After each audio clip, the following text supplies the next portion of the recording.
তিনিটা পৰ্যায়ৰ নিৰ্বাচন শেষ হৈছে আৰু ভাৰতৰ 1 তাৰিখে লাষ্ট পৰ্যায়ৰ নিৰ্বাচন শেষ হ'ব। 4 জুন আমাৰ কাউণ্টিঙৰ হিচাপে নিৰ্ধাৰণ কৰা আছে ইলেকশ্যন কমিশ্যনৰ যোগেদি। 4 তাৰিখে আমাৰ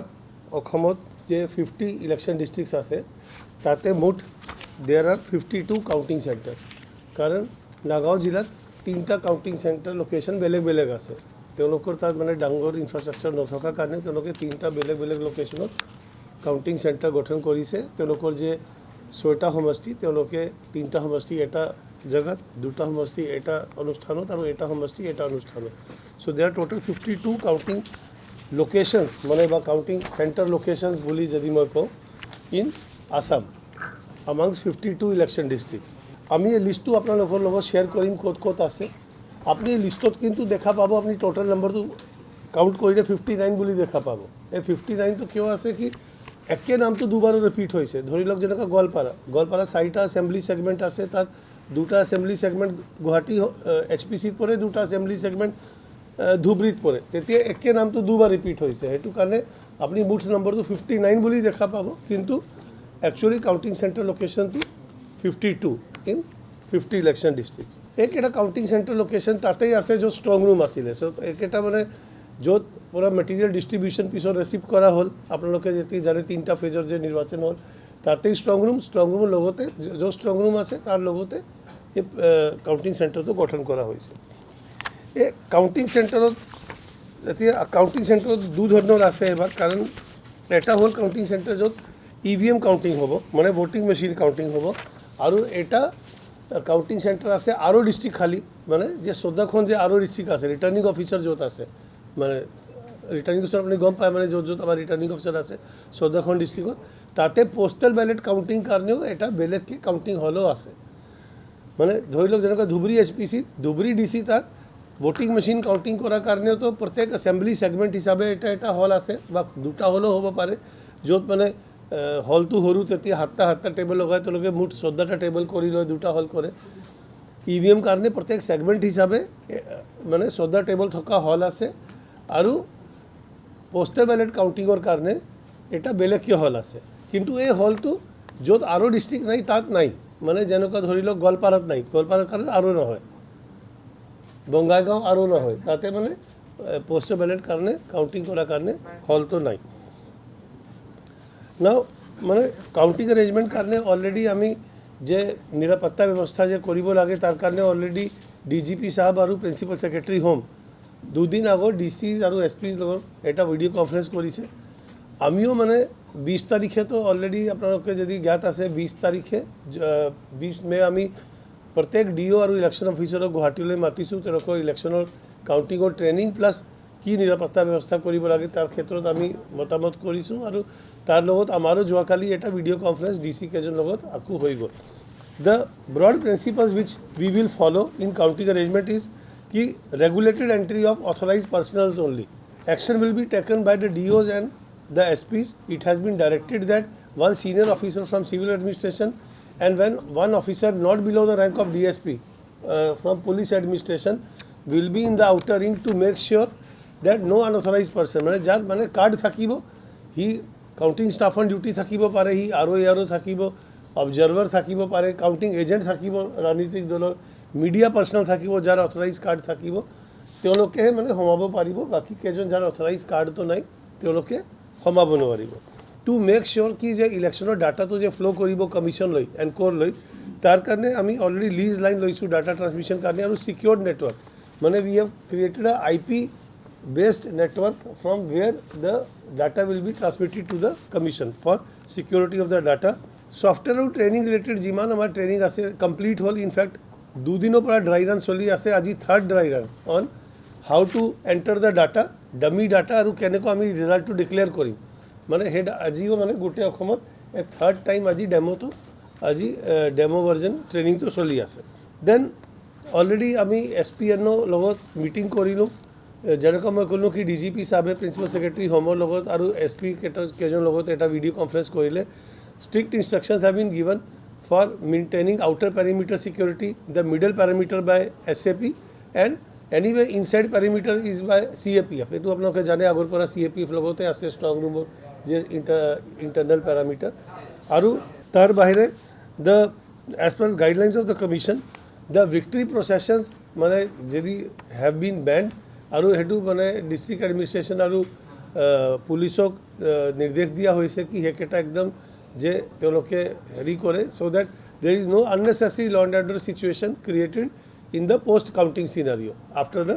results are declared. Total যেনেকুৱা আপোনাৰ কোনো কাউণ্টিং চেণ্টাৰ আমাৰ 52 আছে but the total halls are 152 halls মানে অসমত total halls will be 152 counting halls spread across 52 counting center locations. So 52 counting center location, 152 counting halls, and this will include pre-counting of ETP BMS মানে যে আমার electronically transmitted postal ballot যে থাকে for service voter মানে আমার যে armed forces বা CRPF CAPFৰ মানুহ যি ইলেকট্ৰনিক্যালি ট্ৰান্সমিটেড পোস্টাল ব্যালট থ্ৰুৱেদি ভোট কৰে তেওঁলোকে যে তেওঁলোকৰ প্ৰি কাউণ্টিং মানে এইটো আমি স্কেন কৰিব লাগে তাত মানে এটা QR কোড দি আহে বস্তুটো স্কেন কৰিব লাগে টু ভেৰিফাই কিন্তু আৰু postal ballot general postal ballot counting মানে আপোনালোকে জানে এবাৰ যেনেকুৱা আমাৰ মিডিয়াৰ বন্ধুসকলে তো পোস্টাল ব্যালট দি ভোট দিবলৈ পাইছে পুলিচৰ মানুহ পলিং পাৰ্চনৰ ডিউটি ড্ৰাইভাৰ হেণ্ডিমেন তাৰ বাহিৰে আমাৰ এবচেণ্টি ভোটাৰ যি আমাৰ 85+ মানুহ বা 40%কে বেছি বিশেষভাৱে সক্ষম আমাৰ বন্ধু তেওঁলোকে যে ঘৰৰ পৰা ভোট দিবলৈ পাইছে তেওঁলোকৰ পোস্টাল ব্যালট কাউণ্টিংটো মেনুৱেল হ'ব আৰু এই কাৰণেতো কাউণ্টিং হল আছে সেইটো কাৰণে কাউণ্টিং হলৰ নম্বৰটো বেছি Total counting tables are 1941 counting tables including for postal ballot and ETPB. Total 1941 counting tables for including EVM counting, postal ballot counting and pre-counting for ETPB. Then to our minimum je round মানে যত polling station কম আছে সেইটো assembly segment হৈছে Amri 112 Amri ST assembly segment য'ত মানে EVM counting তো 10টা ৰাউণ্ডতে শেষ হ'ব কাৰণ তাত পলিং ষ্টেচন কম 10টা ৰাউণ্ডতে আমৰি 112 আমৰি ST সমষ্টিত 10টা ৰাউণ্ডতে শেষ হ'ব 12 জলেশ্বৰ আৰু 14 গোৱালপাৰা ইষ্ট এই দুটা যদি এছেম্বলি ছেগমেণ্ট মই যে চাওঁ 12 জলেশ্বৰ ধুবুৰীত পৰে আৰু 14 গোৱালপাৰা ইষ্ট গুৱাহাটী SPCত পৰে তাতে 28 ৰাউণ্ড হ'ব 28 ৰাউণ্ডছ EVMৰ কাউণ্টিঙৰ জলেশ্বৰ 12 জলেশ্বৰ এণ্ড 14 গোৱালপাৰা ইষ্ট তাত 28 ৰাউণ্ড হ'ব বাকী কেইটা জেগাত ৰাউণ্ডটো মানে 10 আৰু 28 মাজত থাকিব আৰু কাৰণ পলিং ষ্টেচন হিচাপে কাউণ্টিং হয় তাৰপিছত টোটেল কাউণ্টিং ষ্টাফ আমি যে নিয়োগ কৰি আছোঁ কাউণ্টিং কাৰণে অসমত 5823 12 জলেশ্বৰ আৰু 14 গোৱালপাৰা ইষ্ট কাউণ্টিং ষ্টাফ আমি লগাই আছোঁ 5823 and to make sure that the counting is transparent, Election Commission has deployed 64 numbers of general observers. 64 numbers of general observers. So our 52 location আছে কিন্তু 64 observers. So প্ৰত্যেক লোকেশনত এটা এজন তো আছে আৰু খুদবা দুজনও থাকিব য'ত সমষ্টি বেছি আছে so 64 observers কিন্তু পোস্টাল ব্যালট যে আমাৰ আপোনাৰ পোস্টাল ব্যালট এতিয়া দু ধৰণৰ আছে এটা আপোনাৰ কোনো সাৰ্ভিস ভোটাৰ কাৰণে যি ইলেক্ট্ৰনিক্যালি ট্ৰান্সমিট হয় আৰু এটা হ'ল বাকি কেজনৰ কাৰণে যি কেজনৰ যেনেকুৱা আমাৰ 85+ মানুহ বা আমাৰ ডিসেবলড মানুহ বা আমাৰ ভোটাৰজনৰ ইলেকশ্যন ডিউটি আমাৰ সাংবাদিক বন্ধু এসেনশিয়েল সাৰ্ভিসৰ হেৰি দিবলৈ পাইছে সেইকেইটা পোষ্ট যি কেইটা সেকেন্ড টাইপৰ যে পোস্টাল ব্যালট এইটোতো আপুনি জানে শেষ হৈ গ'ল এইটো P-1 ডে মানে যি দিনলৈ পলিং আছিলে তাৰ একদিন আগলৈ আছিলে কিন্তু সাৰ্ভিস ভোটাৰটো যে ভোটটো সেইটো up to hour fixed for start of counting লৈ যিমান আহে আমি ল'ব লাগিব মানে কাৰণ সেইটো পোষ্টে দি আহে সেইকেইটা পোস্টাল ব্যালট পেপাৰ যে সাৰ্ভিস ভোটাৰ 4 জুন পুৱা 8টা আগে যি কেইটা DC মানে ৰিটাৰ্নিং অফিচাৰে পাই যাব সেইকেইটা কাউণ্টিঙত অন্তৰ্ভুক্ত হ'ব যি কেইটা তাৰ পিছত আহিব সেইকেইটা আৰু কাউণ্টিঙত অন্তৰ্ভুক্ত নহয় সো আপ টু ইয়েষ্টাৰডে মানে দুপৰীয়ালৈ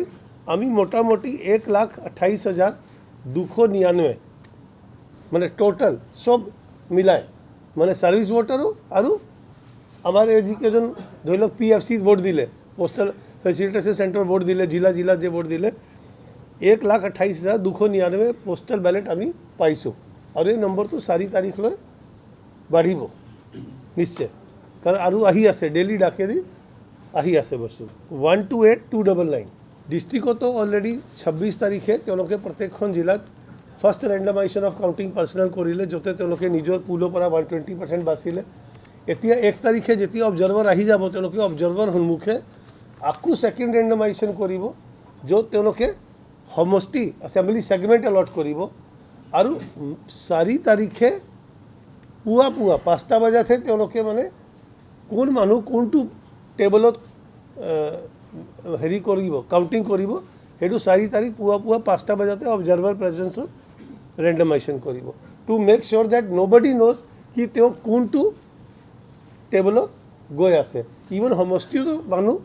একদিন আগতহে গম পাব, 3 তাৰিখে গম পাব কি তেওঁ এইটো সমষ্টিৰ এছেম্বলি ছেগমেণ্টত ডিউটি পাব, কিন্তু ৰিজাৰ্ভত পাব নে টেবলত পাব, টেবলত পালেওতো কোনটো টেবলত পাব সেই বস্তুটো 4 তাৰিখ পুৱা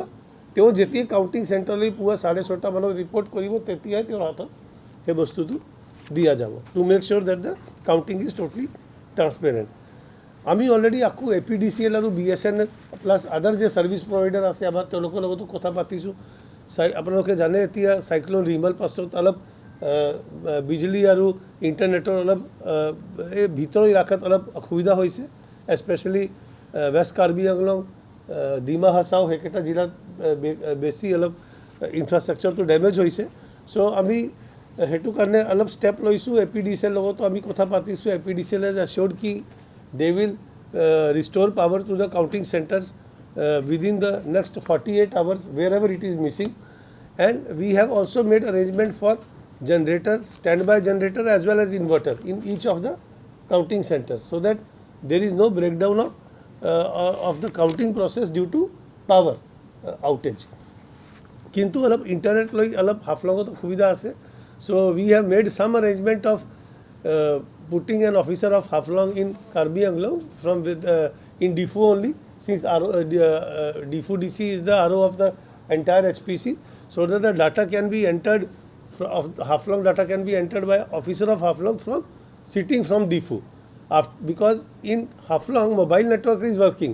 but lease line is not working. আৰু হটস্পটেদি ছফ্টৱেৰ চলাব নোৱাৰে, মানে বহুত কম হৈ যায় বেণ্ডউইথটো। এইটো আমি 2 দিন পৰা ট্ৰাই কৰি আছোঁ, পাৰা নাই। কিন্তু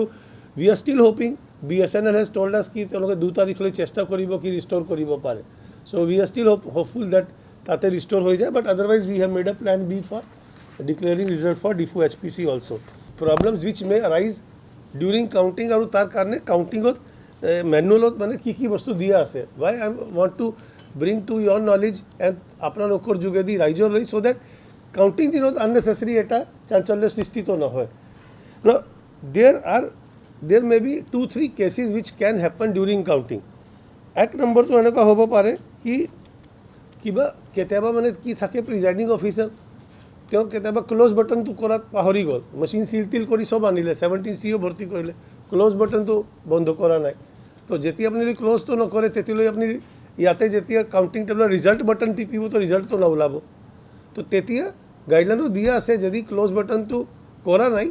তেতিয়া প্ৰথম আপুনি টোটেল বাটনটো টিপি চাওক, আৰু টোটেল বাটনত যদি কণ্ট্ৰল ইউনিটটো ওলাব কি টোটেল ভোট ইয়াত কাষ্ট হৈছে ছাপ'জ 1110, এই 17 C তো যদি 1110 লিখা আছে ডেট মিনছ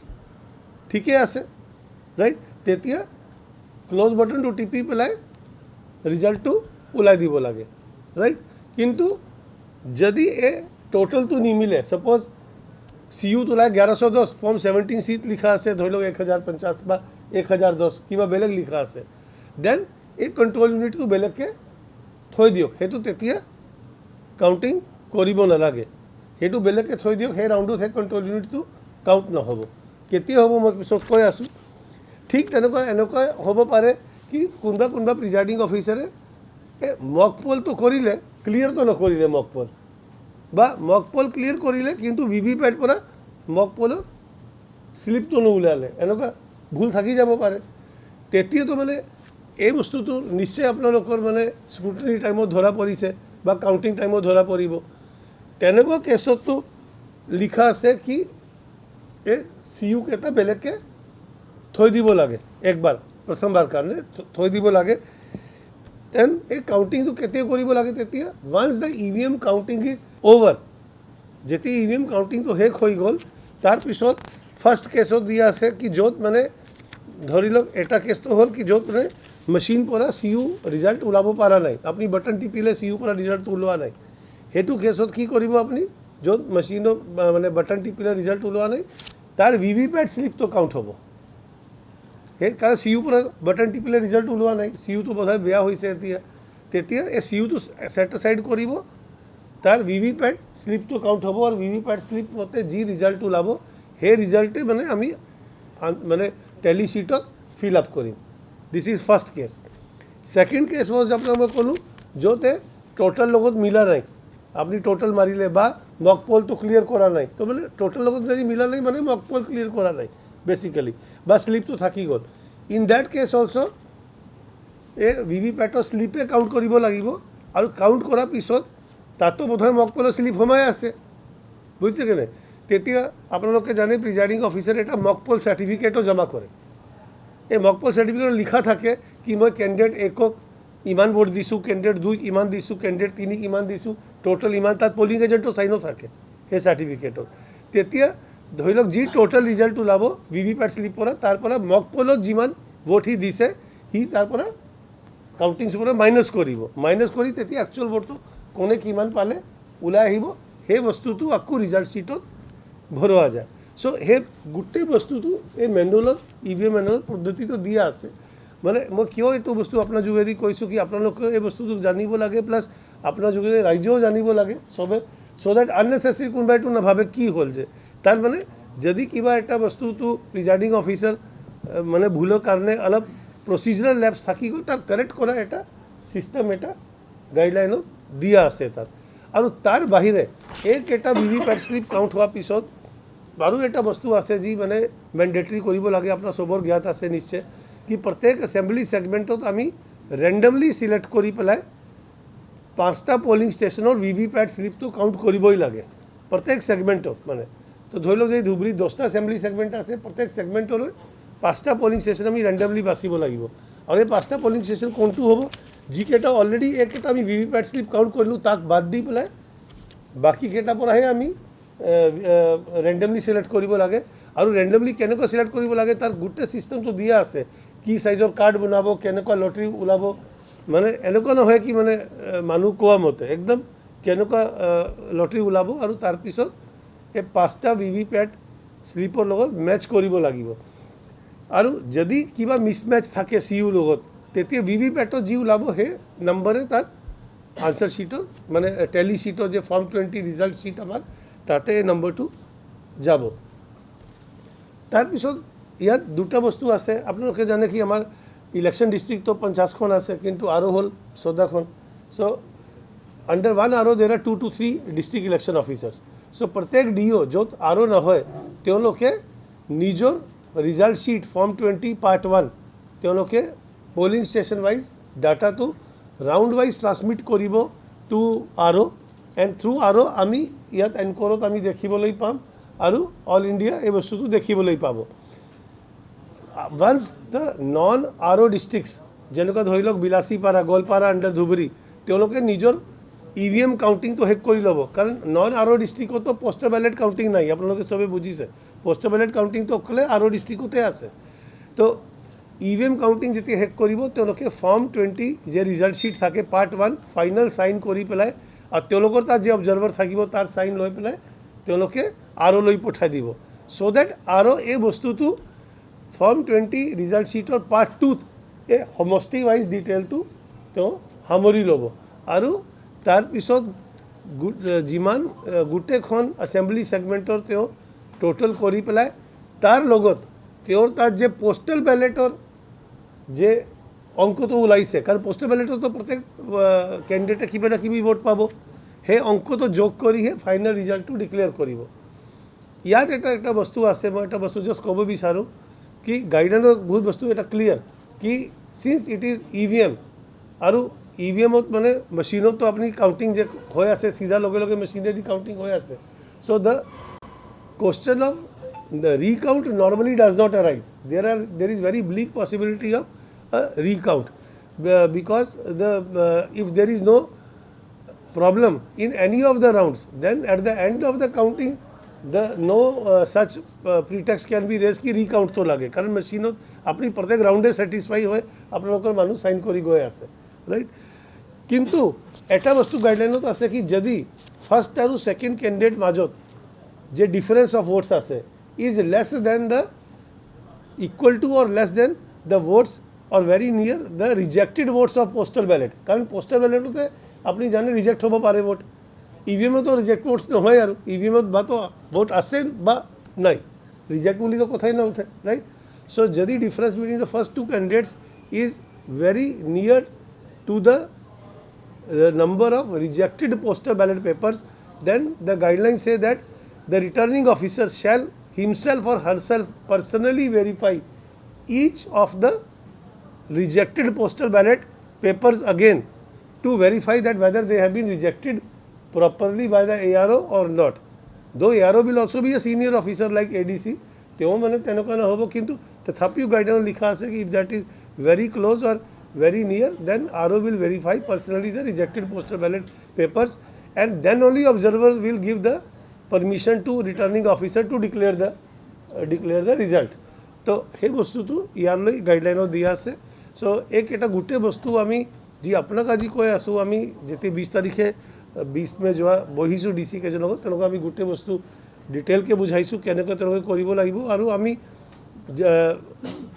जदिও आमी एनकोरत आमार राउंड वाइज ट्रेंड आमी देखा पाबो लागे प्लस रिजल्ट्स तो देखा पाबो लागे किबा कारण जदि एनकोर सॉफ्टवेयर तो किबा काम न करे तेते we have made also a plan B where we will be collecting data on Excel sheet and also will be able to share data with everyone on almost a real time basis कि जनक round हेक होबो आमी ए data तो पाए থাকিম आमी माने দুটা বস্তু আৰু কৰিছো যি মই কবলৈ পাহৰিলো একটা তো হল কি up to the day of poll মানে from my side I made sure that I visited almost 47 or 48 election districts out of 50 in the state when the strong room were being constructed and they were in place আৰু counting centre যদিও বনোৱা নাছিলে কিন্তু planning was done that where will be the counting center so মই DC কেজনক তেতে guidance তো দি আহিছো তাৰ পিছত after the polling after the third round of polling all my officers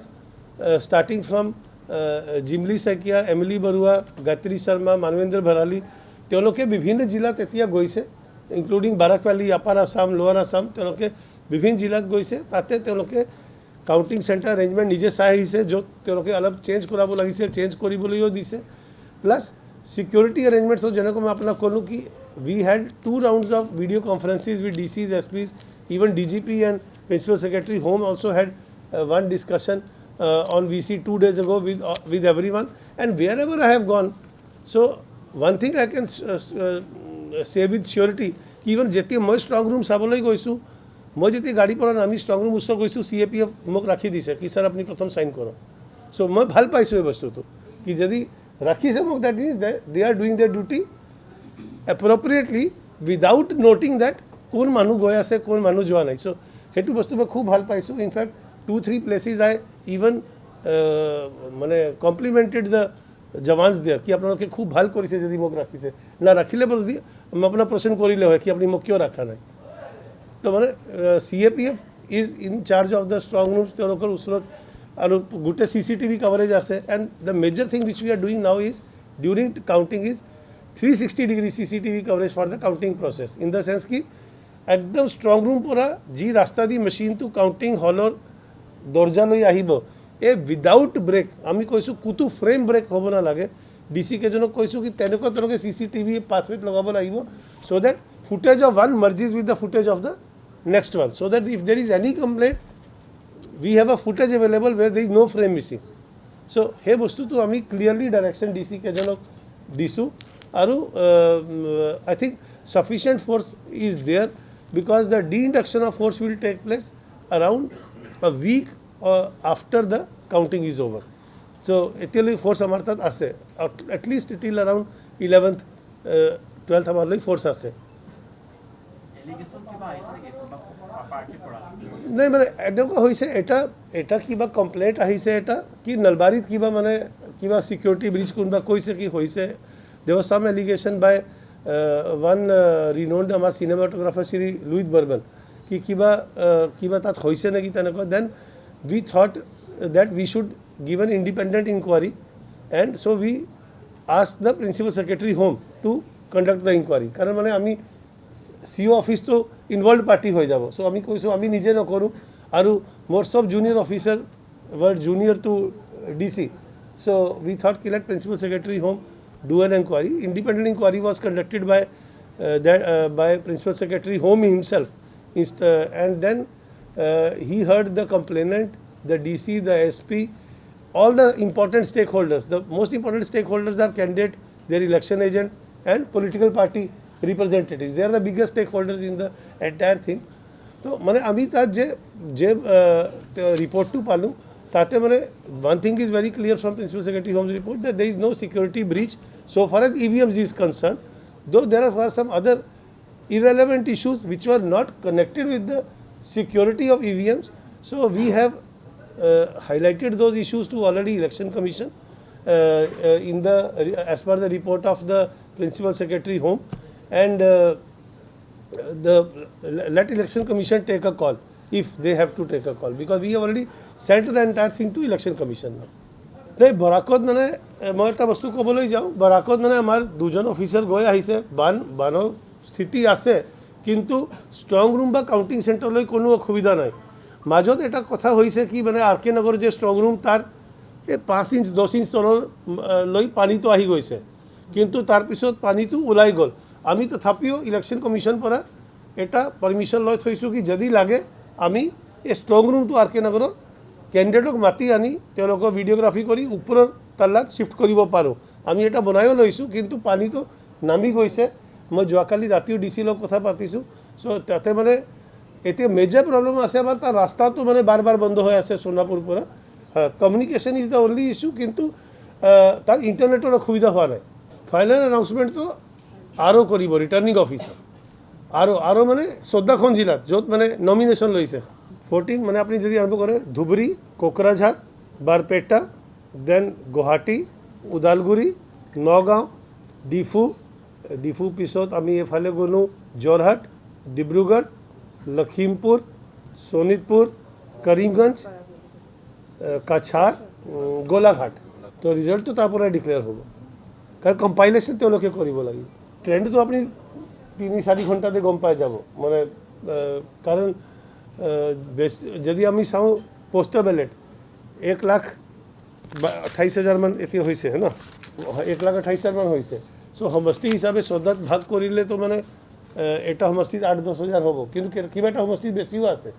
Jorhat সমষ্টিত আমি গম পাওঁ মতে 12-15,000 আছে 15,000 ৰ ওপৰতে আছে পোস্টাল বেলেট কিন্তু আমি আশা কৰিছো ট্ৰেন্ড তো আমি গম পাই যাম 3 ঘণ্টা 4 ঘণ্টাত কিন্তু ৰিজাল্ট ডিক্লেয়াৰ হ'ব লাগে after compilation maybe around after 3 PM we should start getting হেৰি কিন্তু মেইন কথা কি আছে যেতিয়ালৈ 5টা ভিভিপ্যাট যে one after the other count হয় তো এটা প্ৰবলেম এটা আছে এই যে ভিভিপ্যাট স্লিপ যে কাউন্ট হয় একেলগে কাউন্ট নহয় এটা assembly segment it has to be counted one after another so that means এই 5টা রাউন্ড তো টাইম লাগিব অলপ আৰু যেতিয়ালৈ এইটো নহ'ব আপুনি আনঅফিচিয়ালি গম পালেও অফিচিয়ালি সাইন্ড কপি তো নাপাব তো হেতুলি টাইম তো অলপ 4টা 4:30 লৈ যাব পাৰে কাৰণ মানে ইভেন আমিও যে ডাটা পাম আমি এনকোৰত পাম বা তো কমিশনৰ সফটওয়্যাৰ নহলে আমাৰ এক্সেল শিটত যে সাইমেলটেনিয়াসলি যে পঠাব আমাক তাকে বেলেগ তো আমাৰ ডাটা পঠাব Encore hall final declaration in public domain তো তাতে মানে সদায় এন্ট্ৰি তো লাষ্ট তেওঁলোকে অলপ পিছত কৰে কি হয় তেওঁলোকে প্ৰথম তো গোটেই ডাটা তো এক্সেল শিটত এন্টাৰ কৰে চেক কৰে সাইন কৰি পেলাই এটো ইস্যু কৰি দিয়ে কি কাৰণ তাতে লোকাল মিডিয়া থাকে না সব মানে কি হনকালে লাগে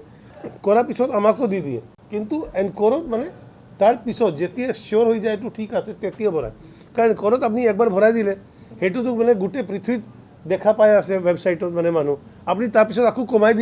কমাই তো দিব নোৱাৰিব তাৰ পিছত হেতু কাৰণে এনকোৰৰ ডাটা এন্ট্ৰি তো সদায় অলপ দেৰিকে হয় তো ইসিআই ওয়েবসাইটত সদায় অলপ দেৰিকে আহিব কিন্তু তেওঁলোকে এক্সেল শিট দি বোধহয় আগত শেয়াৰ কৰি দিয়ে ডাটা তো হেতু কাৰণে যে আপনি প্ৰশ্ন কৰিছে কি হ'ব পাৰে তেনেকুৱা হ'ব পাৰে কিন্তু এই ডাটা তো খালি ন্যাশনাল মিডিয়া নহয় না আপোনালোকৰ লৈ তো अवेलेबल হ'ব আমাৰ তাত তো अवेलेबल হ'ব না পোস্টাল ব্যালট মানে এবাৰ কি হ'ল কি যে আমি পিএফসি যে সেটআপ কৰিলো পিএফসি লাস্ট টাইমও সেটআপ হৈছে কিন্তু last time it was first time তো মানুহ তেনেকুৱা ভাবা নাই কিন্তু এবাৰ উৎসাহ তো বহুত বেছি মানুহ মাজত সো আমাৰ যে মই পাৰ্সোনাল এক্সপিৰিয়েন্স পৰা কৈ আছো মোক বহুত কেজন মই এসপিক লগ পাইছো হোজাই এছপিৰ মই নাম পাহৰি আছোঁ সি মোক কৈছে ছাৰ মই যেতিয়াবাৰ চাকৰি সোমাইছোঁ একবাৰো ভোট দিয়া নাই Hojai SP if I am not ৰং হা এতিয়া আই মে বি ৰং ইফ আইদাৰ হি অৰ ছামৱান এলছ কিছু প্ৰথমবাৰ এবাৰ ভোট দিছোঁ PFCত কাৰণ মানে সদায় তেওঁলোকৰ ডিউটি থাকে পুলিচৰ মানুহ এবাৰ বহুত ভোট দিছে মানে কেতিয়াও ভোট দিবলৈ নাপায় হয় না পলিং ষ্টাফটো আগত ঘৰে ঘৰে লৈ গৈছে ঘৰত যায় কোনোবা 25% মানুহ পোষ্টেলত দিছে বাকী দিয়া নাই এতিয়াতো আপুনি ট্ৰেইনিঙত আহিছে য'ত আহিছে তাতেই ভোট দিছে তো মানে প্ৰায় 80% মানুহ 90% মানুহ ভোট দিছেই তো মানে বাঢ়িছে এবাৰ পোষ্টেল ভোট বাঢ়িছে এবাৰ আৰু আমি পোষ্টেল ভোট য'ত কৰিছোঁ প্ৰত্যেক ঠাইত কেণ্ডিডেট বা তাৰ এজেণ্ট নহ'লে পলিটিকেল পাৰ্টি এজেণ্টক মাতিছোঁ ইভন আমাৰ যে এক্সচেঞ্জ ফেচিলিটি কৰিছোঁ ইয়াত NADFIত যেতিয়া প্ৰত্যেক ডিষ্ট্ৰিক্টৰ পৰা মানুহ আহে পোল বেলেট দি যায় লৈ যায় তাতেতো ৰাজনীতি দলৰ মানুহ মাতিছোঁ চবৰ আছিলে তাত কংগ্ৰেছ BJP মানে মেজৰ পাৰ্টি AGP মেজৰ 3-4টা পাৰ্টি যে আছে তেওঁলোকৰ মানুহ সদায় আহে ফৰ্ম 17C প্ৰিজাইডিং অফিচাৰে পোলিং ষ্টেচনত ফিল আপ কৰে at the end of poll কি মোৰ মেচিনত মানে EVMত কিমান ভোট গ'ল তাৰ বাহিৰে টেণ্ডাৰ ভোট যদি কিবা হৈছে সেইটো হিচাপ লিখে তাৰপিছত যদি 49 MAত কোনোবা চেলেঞ্জ কৰিছে তেতিয়া তেনেকুৱা এই গোটেই হিচাপ লিখি পেলাই টোটেল কিমান ভোট পোল হ'ল তাৰ ৰেজিষ্টাৰ অফ ভোটাৰত কিমান এণ্ট্ৰি আছে এই যে ৰেজিষ্টাৰ অফ ভোটাৰ থাকে য'ত আপুনি নাম লিখি যায় চহী কৰি যায় এই গোটেই একাউণ্টটো লিখি পেলাই তেওঁ কপি বনায় কাৰ্বন ৰাখি পেলাই আৰু প্ৰত্যেকখন পলিং এজেণ্ট পৰা চহী লৈ তেওঁলোকক এই 17Cৰ এটা কপিটো পলিং এজেণ্টক দিয়ে যি পলিং এজেণ্ট আৰু এটা অৰিজিনেল কপিটো নিজৰ বস্তুৰ লগত লৈ আনে যি আমি EVM যে ষ্ট্ৰং ৰুমত ৰাখোঁ তাৰ লগত ষ্ট্ৰং ৰুমতে গুচি যায় এতিয়া এই 17Cটো কাউণ্টিং দিনতে আমি ওলাব পাৰিম আমাৰ তাত এতিয়া মানে যদি কোনোবা কয় কি ছাৰ 17C আপুনি এতিয়া দেখুৱাব পাৰিব নাই আমাৰ তাত সব ষ্ট্ৰং ৰুমত বন্ধ হৈ আছে 17C আৰু মানে দ্যাট ইজ দ্য ৱে কি পলিং ষ্টেচন ৱাইজ ডাটা এজন কেণ্ডিডেটে পাব পাৰে তাৰ পলিং এজেণ্ট তাত যায় আৰু সেইকাৰণে মানে ডিমা হাছাও কি হৈছে ডিমা হাছাও আজিৰ ডেটত ইণ্টাৰনেটটো পোৱা নাই যদি তেওঁলোকে ইণ্টাৰনেট নাপায় আমি ডিমা হাছাওৰ DCক কৈছোঁ কি তেওঁ এজন ARO আৰু দুজন ডাটা এণ্ট্ৰি অপাৰেটৰ ডিফুত DC তাত ৰাখি দিব তেওঁলোকে কাম কৰিব ছফ্টৱেৰ কমিশ্যনৰ ছফ্টৱেৰ ডিফু DC তাত কিন্তু ডিমা হাছাওত কাউণ্টিঙৰ ৰিজাল্টটো এক্সেল শ্বীটত মোবাইল যোগেদি ডিমা হাছাও DCয়ে ডিফুলৈ পঠাই থাকিব চ' ডেট এই এক্সেল শ্বীটৰ পৰা তেওঁলোকে ছফ্টৱেৰত ডাটা সোমাব পাৰে আৰু ডিফু যি আৰু আছে ডিফু HPCৰ তেওঁ সোনকালে ৰিজাল্ট ডিক্লেয়াৰ কৰিব পাৰে কাৰণ যদি এইটো এনক'ৰত এণ্ট্ৰি নহয় হাফলং পৰা ডিফু ৰিজাল্টে ডিক্লেয়াৰ কৰিব নোৱাৰি অফিচিয়েলি চ' সেইটো কাৰণে আমি প্লেন Bটো ৰাখিছোঁ আৰু একে প্লেন আমি ৱেষ্ট কাৰ্বি আংলঙক কৈছোঁ so' I have told all the 3 DCs কি আপোনালোকে 2 তাৰিখে এবাৰ ৰিভিউ কৰি লওক নিজৰ মাজত আৰু যি আপোনাক উপযুক্ত হয় সেইটো আপুনি 3 তাৰিখে বস্তুটো তেনেকুৱা মুভমেণ্ট কৰি লওক